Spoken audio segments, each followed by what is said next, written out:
Sveiki visi. Labai malonu matyti tokį gausį būrų susirinkusiųjų. Gal šiandien vėjas yra kažkiek įkyresnis, bet tikiu, kad jau kas, bet vėjas laukose tai tikrai nėra jums svetimas dalykas. Šiandien aš noriu jums trumpai pristatyti, susipažinti su jumis ir supažindinti jūs su GeoFace žemės ūkio valdymo sistema. Tikiu, kad kai kurie jūsų jau yra išbandę, esu jau, kaip sakant, mačiau keletą pažįstamų veidų, tai tikiuosi, kad nebus nuobodu klausytis to, ką jau galbūt žinote, bet šiandieną noriu jums papasakoti apie GeoFace sistemą, ką jau esame nuveikę, kokias problemas galbūt išsprendžiame ir kokias jūsų problemas stengiamės išspręsti, bei kaip tiesiog pradėti darbą su pačia sistema.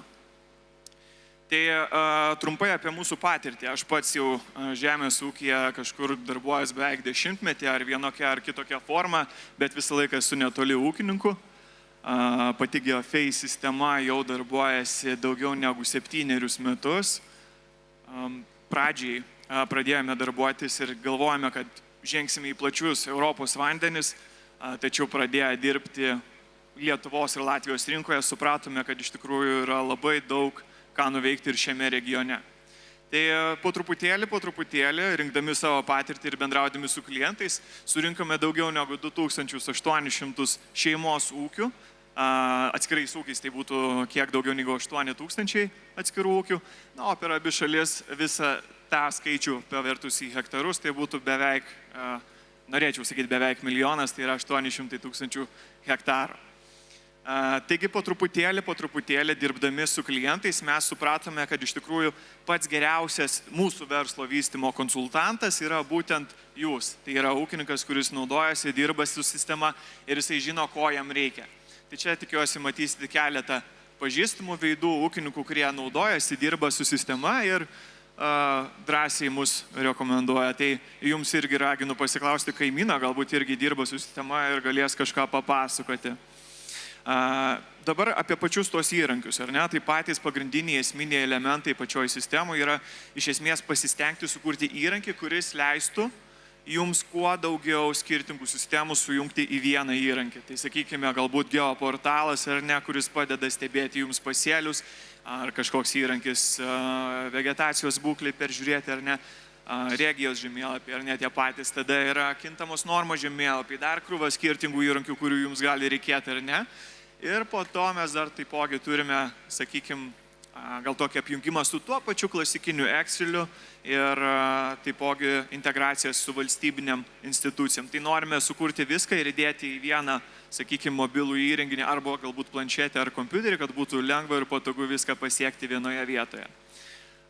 Kaip visą tai veikia, ar ne? Tai iš esmės pradėkime nuo pačio pagrindinio įrankio, tai yra pasėlių stebėjimas. Palydovai skrenda, daro nuotraukas, mes tas nuotraukas paverčiame žalia spalva, kuri iš esmės indikuoja, kaip jūsų laukai auga, kokia jų kokybė, kaip jie atrodo. Įsijungę kontrastinį režimą galite pasižiūrėti, kurie laukai galbūt, sakykime, reikalauja papildomo dėmesio, galbūt yra vietų, kurias reikėtų papildomai tręšti, arba kažkaip skirtingai galbūt netgi ir sėti. Kitas variantas yra dar papildomi sluoksniai, tokie kaip apsaugos zonos, vandens apsaugos zonos, kurias irgi labai aktualu dabar sekti. Taipogi yra kadastriniai sklypai, kuriuos įdomu matyti. Yra dar krūva skirtingų sluoksnių, kuriuos irgi galėsite matyti GeoFace sistemoje. Tačiau dar vienas iš populiariausių tai yra būtent melioracijos sluoksnis.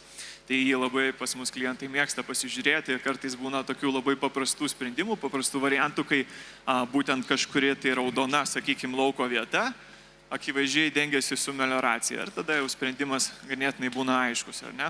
Tai pasėlių stebėjimas jums ką jisai duoda? Jisai leidžia jums pasižiūrėti, kaip atrodo ir pasidaryti galbūt pirminį tokį monitoringą dar prieš išvažiuojant į laukus. Pavasarį greitą tokį, pasakykim, stebėjimą pasidaryti. Jeigu laukai ypač yra labai toli, tai kartais pritrūkstat ir tos kitos minutės nuvažiuoti. Vienas iš įrankių, kuriuos mes jau gauname, stebėdami tuos pasėlius, žiūrėdami tas įvairiausias nuotraukas, vegetacijos nuotraukas, tai yra būtent kintamos normos žemėlapiai. Kintamos normos žemėlapiai, tai pats pagrindinis ir turbūt populiariausias variantas mūsų sistemoje, tai yra azoto kintamos normos žemėlapiai. Pastarieji veikia ganėtinai paprastai, turime vegetacijos nuotraukas ir tas vegetacijos nuotraukas mes tiesiog paverčiame kintamos normos žemėlapį, jeigu jau taip labai paprastai pasakius. Yra keli skirtingi būdai, jūs pasirinksite tą, kuris jums bus patogiausias, ar tai lyginamasis, ar tai galbūt kokybinis. Jeigu jausite, kad galbūt tas žemėlapis netenkina jūsų norų, jūs bet kada jį galite pasiredaguoti, nusispalvinti netgi skirtingai, jeigu jums, sakykime, taip paprasta tokia variantą, įsivaizduokit, paimkite raudoną teptuką ir nutapykite tas vietas, tas balas, kurios jums nėra, kuriuose jūs nenorite naudoti jokių produktų. Dar vienas pakankamai populiarus kintamos normos žemėlapių būdas, tai yra augimo reguliatoriai. Šįmet kažkaip labai daug sulaukėme dėmesio būtent šituo įrankiu, šitas įrankis sulaukė daug dėmesio ir principas yra ganėtinai paprastas. Ten, kur vegetacija yra stipresnė, duodame truputėlį daugiau arba galbūt standartinę normą augimo reguliatoriaus, o ten, kur vegetacija yra silpnesnė, galime sumažinti normą ir tokiu atveju netgi galbūt sutaupyti tam tikrą kiekį pesticidų, o ir tuo pačiu išvienodinti lauką, suvienodinti lauką. Taip, kaip ir minėjau, pagrindiniai 3 tokie įrankiai, galite, jeigu norite įsikelti savo tręšimo žemėlapius, juos valdyti sistemoje arba tiesiog juos redaguoti, bet be abejo, fosforas kalis reikalauja jau atskirų tyrimų, tai būtų teisinga juos turėti ir tik tais iš jų generuoti tos žemėlapius.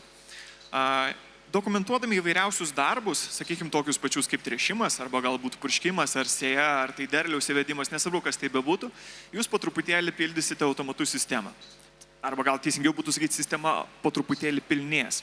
Tai reiškia, kad pamažu dirbdami, kiekvienas laukas užsipildo savo informacinę kortelę, kiekvienas laukas turi savo sėjomainą, savo skirtingą istoriją. Pats ūkis taipogi pildosi savo istoriją ir matysite tiesiog skirtingose vietose skirtingą tą informaciją, kokie produktai buvo naudojami, kokios normos, kursite tą istoriją ir galėsite galbūt netgi perduoti, sakykime, savo vaikams ar kažkam, kam būtų aktualu. Taipogi yra finansai, sandėlis, tai jeigu reikės, jeigu gerai pildysite viską, tai galėsite bet kuriuo metu pasižiūrėti, kiek kokios trąšos turite mobiliajame telefone, arba kurie laukai yra pelningi, arba galbūt nuostolingi. Vienas iš populiaresnių įrankių tai yra būtent žurnalų pildymas. Tai žurnalų pildymas, jisai tikiu, kad vienokia ar kitokia forma yra didelis galvos skausmas. Tai būtent šitie įrankiai, kuriuos mes tengiamės sukurti, tai yra integracija su Žemės ūkio duomenų centru. Tai ši integracija leidžia mums labai paprastai ir lengvai, tiesiog bepildant tuos pačius darbus kaip ir prieš tai, supildyti augalų apsaugos panaudojimo žurnalus, trąšų ir kalkinimo žurnalus, bei taipogi jau visiškai naujas įrankis, kurį pasileisime turbūt šią savaitę, tai yra žydinčių augalų purškimo registravimas. Tai šie 3 žurnalai visi automatu pildosi GeoFay sistemoje ir iš esmės jūs tiesiog bedirbdami juos turėsite. Jeigu reikės, jūs galėsite perduoti PDF, tiesiog popierinių variantų, arba išsiųsti į Žemės ūkio duomenų centrą. Tai turėtų sutaupyti kažkiek jums laiko ir vargo, jeigu tai darote patys. Na, o iš tikrųjų, kaip pradėti darbą su GeoFay sistema, tai pats pirminis turbūt taškas, ką aš rekomenduočiau pasidaryti, tai tiesiog įeiti į www.geoface.com, tenais prisijungti prie sistemos. Pirmos 30 dienų sistemoje yra nemokamos, tai reiškia, kad jūs galite išsibandyti, nesvarbu, koks ūkio dydis būtų, ar kiek ūkių jūs turėtumėte. Vėliau sistema iki 100 hektarų išlieka nemokama, tai reiškia, jeigu jūsų ūkis yra mažesnis nei 100 hektarų, jūs galite drąsiai ją darbuotis, naudotis.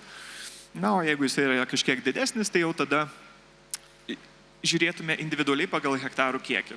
Jeigu bus įdomu, galite bet kada tą kainodarą pasižiūrėti ir dabar sistemoje, arba, sakykime, užeiti į mūsų palapinę ir mes parodysime, kiek tai kainuotų.